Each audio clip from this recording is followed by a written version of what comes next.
Hi, my name is Phil and I like talking about politics, and this is a very impromptu video. It's what you might call a breaking news video.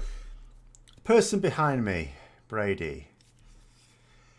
Basically, there's a number of MPs at the moment who are tabling proposed amendments with the Brexit deal in order to get Parliament to agree on a thing.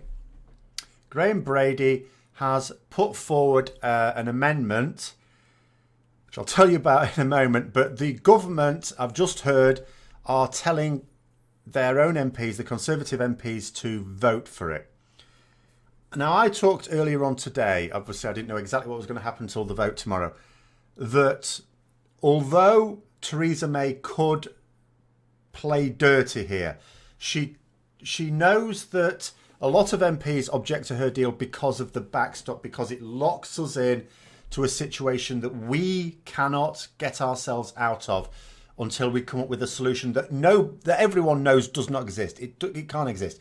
That's why people worry about the backstop. The backstop, very quickly, is we have to keep the border open in Ireland. But obviously, if we left the EU without, without being in the customs union, then that means that you've got a system in Republic of Ireland that is different to the system in Northern Ireland. That means, if you're not in the customs union, you've got to have that border. So what it basically says is this deal, we're going to go for 2 years and everything's fine. It's as it is now. But at the end of that 2 years, if we haven't sorted it out, if we haven't thrashed everything out, we have this backstop that comes in place to keep regulatory alignment in the whole of Ireland, which means regulatory disalignment between Northern Ireland and the rest of the UK, which is off limits for the DUP for a start, but also a lot of other MPs. If you get rid of the backstop, a lot of MPs apparently will sign up to this. But this is hugely dangerous, because what this is Theresa May getting a deal through Parliament so she can go to Brussels and say, hey, we've agreed on this deal. And the EU will look at it, but that's not the deal we agreed to. You have removed something that is now going to mean civil war. And that's what the Brady Amendment is. It basically says, do you know what? Let's just get rid of the backstop because we don't need it. There are other ways to deal with the border issue. But it doesn't say what those other issues are. When he's asked, okay, what are those other ideas? What else can we do to make sure we don't need the backstop? He just basically says, the same thing Boris Johnson went on about ages ago. Oh, yeah, we'll just use technology. Yeah, what technology? We don't have that technology. It's just magicking it out, because the sort of people that will just go, oh, yeah, technology. Yeah, technology is a thing. We have technology. Oh, look, technology. How is this going to leave the open border without regulatory alignment? It's not. That technology don't exist. If that technology existed, the WTO rules that we are talking about having to go by, that are going to order a hard border, wouldn't be needed, because, technology.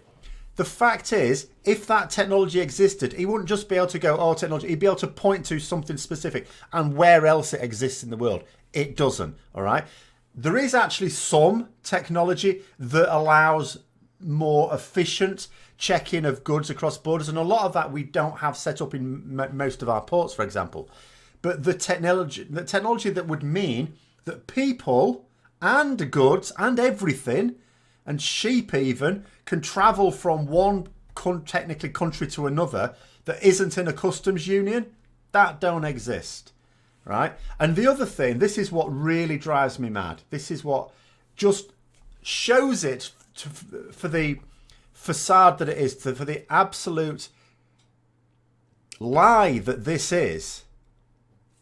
If there was a really simple solution to this, if we had technology that could easily solve this problem, why the objection to the backstop in the first place? The backstop isn't actually a part of the deal, May's deal. It comes into effect if we can't, after this transitionary period that the deal is supposed to set us up for, if we can't come up with an agreement at the end of it, that's when the backstop comes into place. But if all these people that will now vote for it, apparently, I mean, I don't know how many will vote for it, but let's say enough do.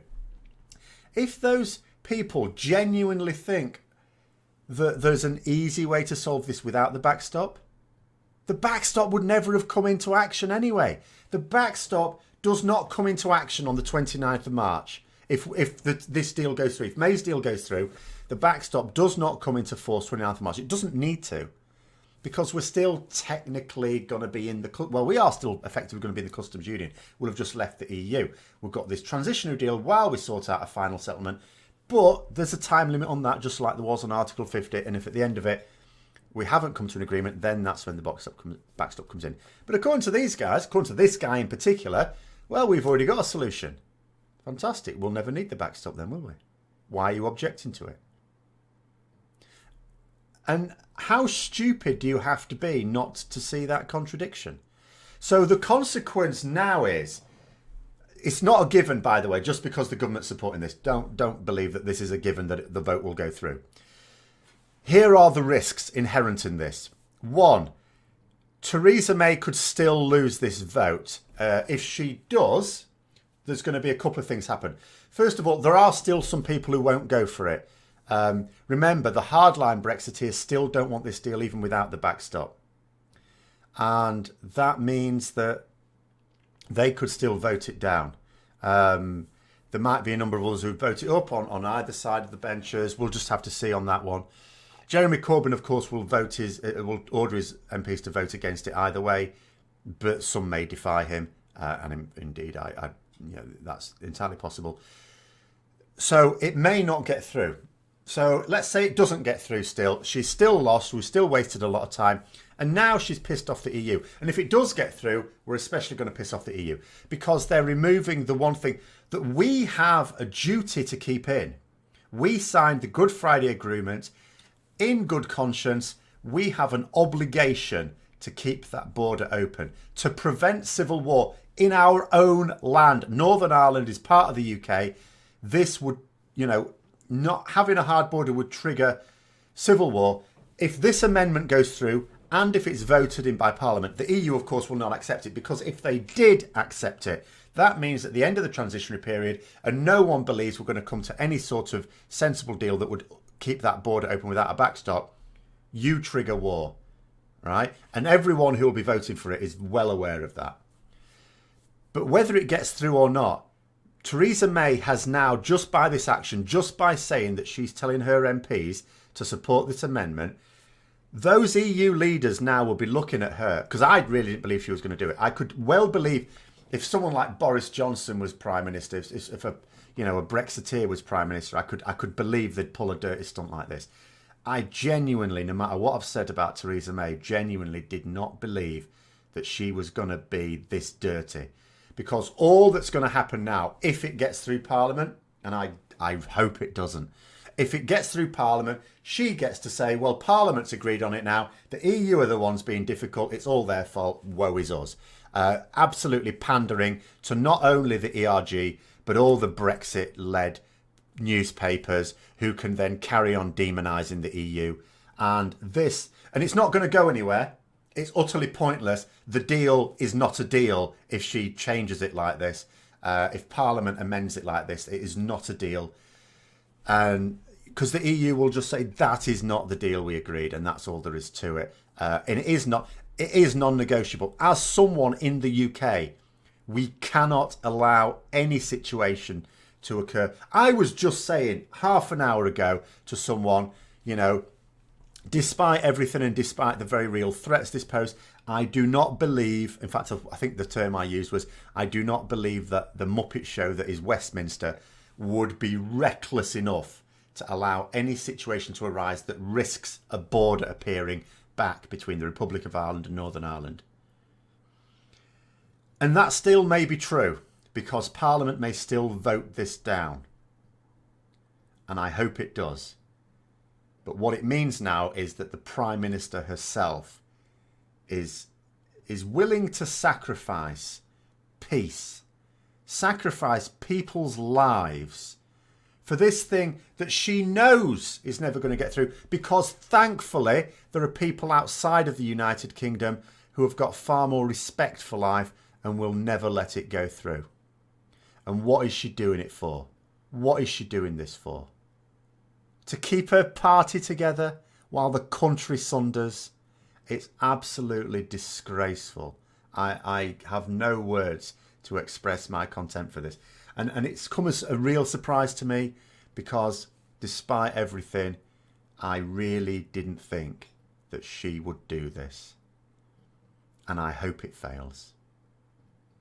But anyway, just to sort of bring you up to that one, obviously this topic is bound to come up again tomorrow. We don't even know, by the way, as I say, we don't know that Parliament will vote it through. We don't even know if this amendment will go through. It's not like any amendment goes out. But, you know, the Speaker has to decide which amendments go up for a vote. But the government is supporting it, so I think it's probably a given it will go up for a vote. By God, I hope it fails. Seriously, I hope it fails. But we'll wait until tomorrow. So tomorrow I will, and I'd planned to do a video on the developments then. I didn't expect any developments today. Well, we've got a big one here. Hopefully I'll be in a happier mood tomorrow if Parliament kicks this thing out, as it rightly should. But, you know, politicians are funny bunnies. So anyway, hope you found the video interesting. If you did, don't forget to click the like button. Subscribe for further content. Click the bell notification.